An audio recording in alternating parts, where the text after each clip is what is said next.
오늘이 우리와 중국이 국교를 수립한 지 25주년이 되는 날인데요. 이 사드 문제로 두 나라 관계가 수교일에 가장 냉랭한 상황입니다. 과거 양국이 공동 주최했던 베이징의 수교 기념 행사도 따로따로 열릴 정도입니다. 베이징 연결해서 수교 25주년을 맞는 한중 관계 어떤지 자세히 알아보도록 하겠습니다. 박기춘 특파원. 네, 베이징입니다. 자, 어제 이 베이징에서 중국 측이 주최한 수교 25주년 기념 행사가 열렸습니다. 그런데 좀 썰렁했었다고요. 네, 한중 수교 25주년을 하루 앞둔 어제 오후에 중국 베이징에서 중국 측이 주최한 기념 행사가 열렸는데요. 중국 측 주비는 현직 정부 인사가 아닌 천주 전국인민대표대회 상무위원회 부위원장이었습니다. 초청된 인사도 김장수 주중대사를 비롯한 양국 관계자들을 모두 합쳐가지고 100여 명에 불과했고요. 별다른 축하 공연도 없었습니다. 천 부위원장과 김 대사가 축사를 한 뒤 만찬에 들어가 1시간 반 만에 모두 끝났습니다. 별로 하고 싶지는 않은데 안 할 수도 없어서 억지로 하는 그런 인상을 풍겼습니다. 억지로 하는 인상이었다. 이 5년 전에 열렸던 수교 20주년 행사와 좀 비교를 해보면 좋을 것 같습니다. 당시 이 시진핑 부주석도 참석을 했었다고요.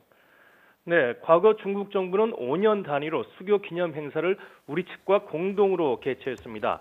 지난 2012년 열린 한중 수교 20주년 행사에는 당시 부주석이었던 시진핑 중국 국가주석과 양재츠 당시 외교부장, 왕자루이 공산당 대외연락부장 등 고위급 인사들이 대거 참석했습니다. 서울에서 개최된 주한 중국 대사관 주최 행사에는 한국 외교부 장관이 함께하기도 했고요.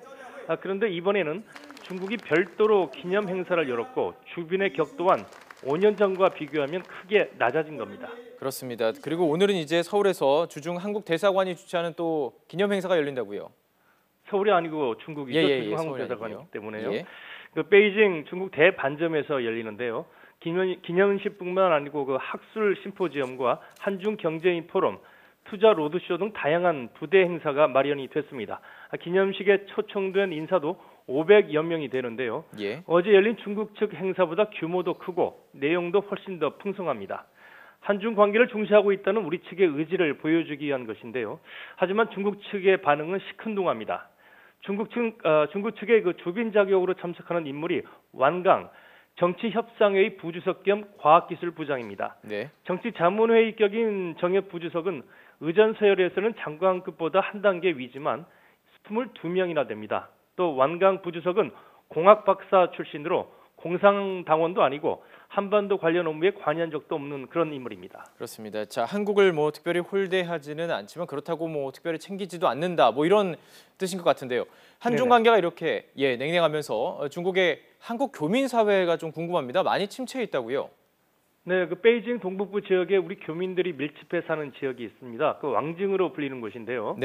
제가 어제 이곳을 취재하러 갔었는데 분위기가 많이 가라앉아 있었습니다. 한국 식당 중에는 장사가 잘 안 돼서 문을 닫은 곳도 있었고요. 그나마 영업을 계속하고 있는 식당들도 평균 30% 이상 매출이 줄었다고 합니다. 또 사드 갈등 이후에 불경기가 더 심화되면서 왕증을 떠나는 교민 수도 늘고 있습니다. 철수하는 중소기업이 늘고 주재원도 많이 한국으로 귀국하면서 과거 품귀 현상을 빚었던 아파트 임대 물건도 남아들고 있는 그런 상황입니다.